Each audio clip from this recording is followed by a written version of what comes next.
Hey everyone. Obviously, I'm in my car, but I've been thinking about some stuff and I thought I'd put it down in video for y'all. So, I'm sitting here in Japan. This is Japan. Yokoso.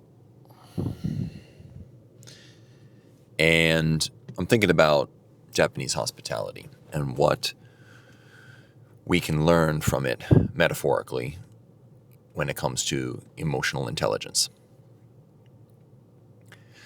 In the West, we have this sort of make yourself at home, mikase sukasa, sort of mentality when people come to visit us. We want them to feel as if they have more or less free reign. We don't want them to feel put upon by our hospitality. We want them to feel relaxed. But that is not the approach that Japanese people take to hospitality. If you ever visit a Japanese person's house, it's under very controlled circumstances.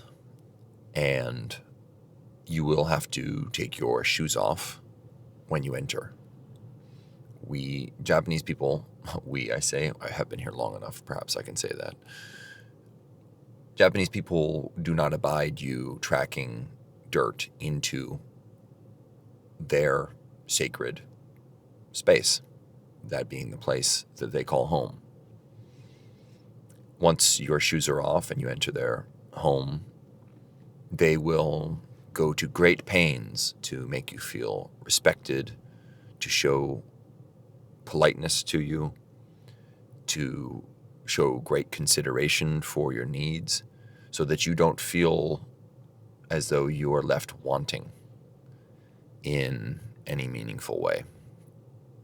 What they will not do is say, make yourself at home, because it's not your home. They are in the lead.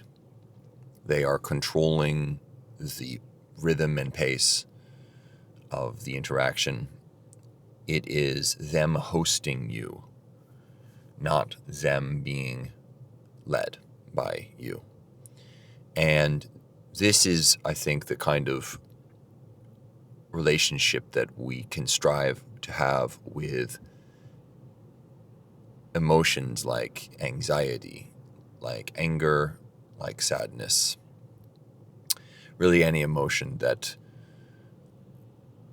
most of us tend to not feel is welcome. The irony of it is, the less you welcome an emotion, the more you're saying to that emotion, make yourself at home. Because you are refusing to interact with, you're refusing to control the circumstances of your engagement with that emotion when you try to push it away. Think about that. If you're trying to influence somebody, pushing them away is the least effective thing that you can do.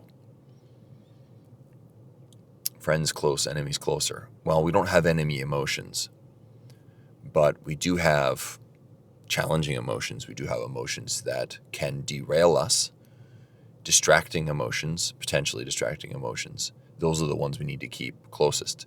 And we do that most productively the way that a Japanese person invites a guest into their home.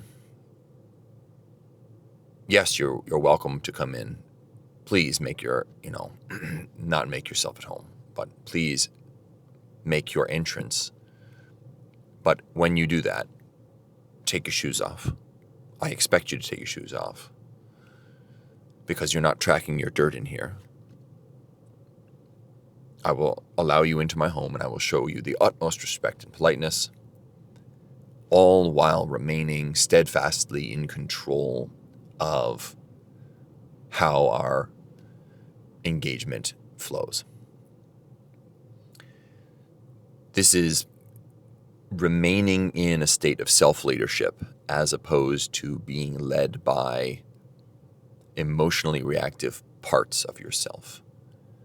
Allowing yourself to slide into a state of parts leadership, being led by some component of your multiplicate psyche that was created by you at some earlier time in your life in order to deal with a challenge that you barely understood, in accord with a mental map of the world that was filled with errors and insufficiencies. When you're led by one of these parts, you are never making progress. Even if you're doing things that produce results that you might call evidence of progress, you are ingraining in yourself the habit of being led by one of these parts. And thus your character is being eroded, degraded. And that is the ultimate marker of whether you're actually progressing in this life. Because in the end, it's the last thing we have. And it's the thing that everyone will remember about us. So when those difficult emotions show up, don't push them away. Don't slam the door in their face. Because if you do that, they'll start stalking you. They'll start looking through your garbage for your dirt because they know where it is. They do live inside your head. They'll start peering in your windows. They'll start making trouble when you least want them to. They'll grow in strength. But also, don't swing the door wide open and tell them to make themselves at home and give up leadership of the situation. Invite them in.